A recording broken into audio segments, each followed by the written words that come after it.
میرے ملت کی بیٹیوں اور بہنوں، ساری امیدیں خامن سے کیوں لگاتی ہو؟ ساری امیدیں بیٹے اور بھائی سے کیوں لگاتی ہو؟ ساری امیدیں دنیا سے کیوں لگاتی ہو؟ اس طرح کرو، اپنی ساری امیدیں اپنے رب کے ساتھ وابستہ کرو، رب کی رضا پہ، رب کے فیصلوں پہ راضی رہنا سیکھو۔ اگر تم یہاں ٹھہر گئی نا تو تمہارے پھر آنسو بہیں گے ضرور پر اللہ کی بارگاہ میں، پھر تمہاری دعائیں کے لیے ہاتھ اٹھیں گے ضرور پر اس کا کرم طلب کر، پھر کمزور باتیں نہیں کرو۔ اس طرح ایمان عورتوں کا مضبوط تھا، اسی طرح ہماری جو اسلاف میں خواتین گزری ہیں صحابیات، ان کا نا تبلیغ کا جذبہ بھی بڑا مضبوط تھا، بڑا مضبوط تبلیغ کا جذبہ۔ حضرت ام شریک رضی اللہ تعالی عنہا قبیلہ بنو عامر سے تعلق رکھتی تھی پر مکے میں آئی ہوئی تھی، گھر گھر جا کے رسول اللہ کا دین بتاتی۔ ان دنوں میں نہیں جن دنوں میں پھول پھینکے جاتے ہیں تبلیغ کرنے والوں پر، جن دنوں میں نعرے لگتے ہیں ان دنوں میں نہیں، ان دنوں میں جب چھپ چھپ کے لوگ دین کی بات کرتے تھے۔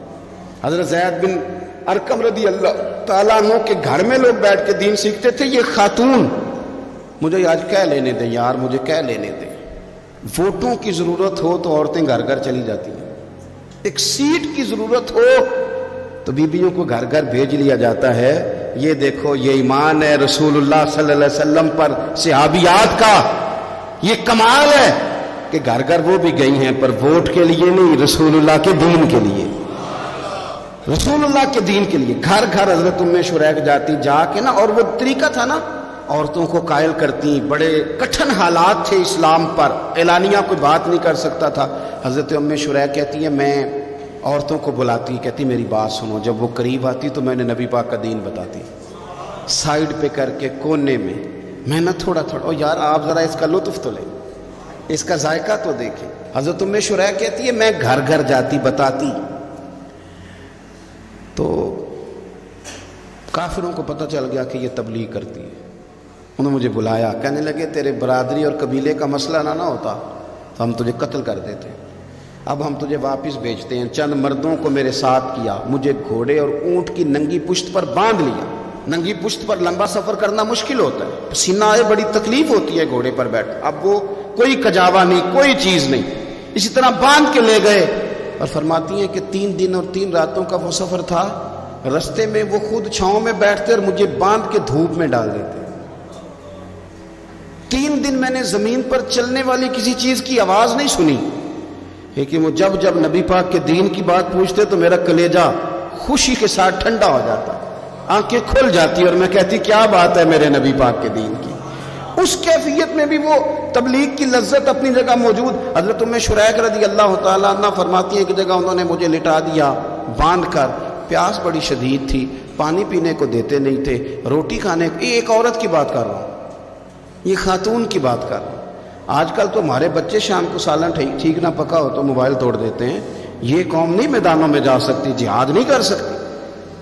خاتون کہتی ہے کہ شدید پیاس تھی اور مجھے باندھ کے لٹایا ہوا تھا، مجھے جب تکلیف بڑھ گئی تو اچانک میں نے دیکھا پانی کا ایک ڈول برآمد ہوا ہے، میں نے اسے تھوڑا سا پی لیا پر طلب ابھی باقی تھی، وہ پھر آ گیا برتن، میں نے پھر پیا، طلب ابھی باقی تھی، پھر برتن آ گیا۔ امام ابو نعیم نے اس کو لکھا ہے حلیۃ الاولیاء میں، فرماتے ہیں تیسری دفعہ وہ پھر بھرا ہوا ڈول پورے کا پورا آ گیا، اب میں نے پیا بھی، اپنے کپڑوں پہ بھی چھڑکا۔ جب وہ سارے بیدار ہوئے تو مجھے آگے کہنے لگے کہ تو نے ہمارا پانی استعمال کیا ہے۔ فرماتی ہے پھر انہوں نے اپنے برتن دیکھے، مشکیزیں دیکھے تو بھرے ہوئے تھے، میرے قریب آ کے کہنے لگے یہ پانی کہاں سے آیا؟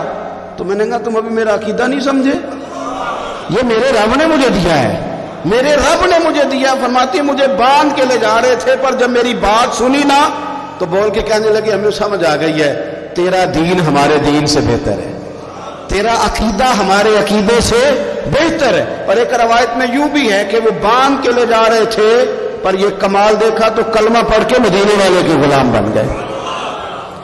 صحابیات نے نا بڑا جم کے دین کا کام کیا، عقیدہ، پھر تبلیغ، پھر میدان جہاد۔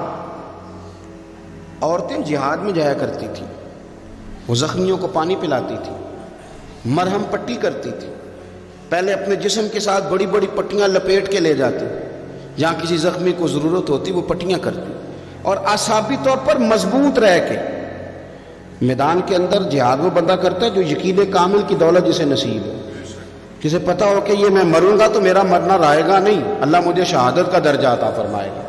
لیکن اگر یہیں سے بندہ اپنے آپ کو مطمئن نہ کر سکے تو میدان میں جائے گا۔ یقین کامل ہو، اگر ہو یقین کامل پیدا تو پھر کٹ جاتی ہیں زنجیریں، پھر انسان آگے مضبوطی سے آگے بڑھتا ہے۔ نبی پاک صلی اللہ علیہ وسلم جب جہاد کے لیے تشریف لے جاتے نا تو عورتوں پر کسی نہ کسی شخص کو نمائندہ بنا کے چھوڑ کے جاتے تھے۔ ایک دفعہ مولا علی شیر خدا کو بھی چھوڑ کے گئے، حضرت عبداللہ ابن مکتوم رضی اللہ تعالیٰ عنہ کو بھی ایک دفعہ چھوڑ کے گئے۔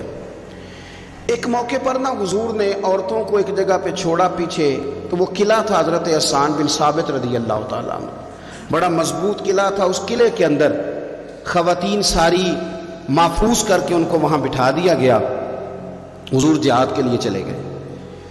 اب وہاں قلعے میں عورتوں کو اس لیے رکھا گیا تھا کہ یہاں یہودی بھی ہیں، تو ایسا نہ ہو کہ ہم باہر لڑیں تو وہ اندر سے کوئی شرارت کر دیں، لہٰذا عورتیں محفوظ رہیں۔ حضرت حسان بن ثابت رضی اللہ تعالیٰ عنہ کی ڈیوٹی تھی تلوار لے کے حفاظت کرنے کی، تو ایک یہودی آ گیا، وہ اب ٹو کرنے لگا، تجسس کرنے لگا کہ یہاں عورتیں ہیں تو کوئی مرد بھی ہے کہ نہیں، دائیں بائیں دیکھنے لگا۔ حضرت صفیہ رضی اللہ تعالیٰ عنہ نے توجہ کی اور جناب حسان بن ثابت سے کہنے لگے 1 منٹ لگا اس کی گردن مار دے، ایسا نہ ہو کہ یہ جا کے بتا دے، گردن اڑا دے۔ حضرت حسان بن ثابت ذرا تھوڑی کوشش کرنے لگے، ارادہ کرنے لگے، آگے بڑھنے لگے، تو ابھی وہ تیاری میں ہی تھے تو حضرت صفیہ رضی اللہ تعالیٰ عنہ خود نکلی پیچھے سے ہو کے، ذرا سا ایک ستون کے پیچھے چھپی، ہاتھ میں بڑا سا ڈنڈا پکڑا، وہ آپ کے قریب سے گزرنے لگا۔ تو یہ خاتون کی بات کر رہا ہوں، خاتون کی، کسی مرد کی ضرورت ہے عورت کو تنگ کر جائے؟ شرط یہ ہے کہ عورت کے اندر بھی تو غیرت ایمانی ہو، اس کے اندر بھی تو وہ قوت ہو نا، ایسا نہ ہو کہ وہ کمزور پڑ جائے۔ ہاتھ کے اندر ڈنڈا تھا، جب وہ یہودی پاس سے گزرنے لگا تو اللہ اکبر کہہ کہ بی بی نے اتنے زور سے مارا ڈنڈا، حضور کی پپھو نے ایک ہی ڈنڈا کھایا اور وہ زمین پہ ڈھیر ہو گیا۔ حضرت صفیہ نکلی اور جناب حسان بن ثابت سے کہنے لگی مجھے آتی ہے شرم، چونکہ جب کسی کو مار دیا جائے تو اس کا مال مال غنیمت ہے نا کافر کا، اب اس کی زرہ اتارنی ہے، اس کی تلوار لینی ہے۔ فرمایا مجھے شرم آتی ہے، وہ مرد ہے، اس طرح کرو مار میں نے دیا، سامان تم اتار کے لے آؤ۔ یہ قوت تھی مسلمان عورتوں کے اندر، یہ شوق تھا، یہ جذبہ تھا۔ ہمارے ہاں نا اور روز روز کی کمزوریاں، عورتوں کا روز آنسو بہانا اور جہاں بھی سنانا دھوکھی سنانا، اس نے انہیں کمزور کر دیا۔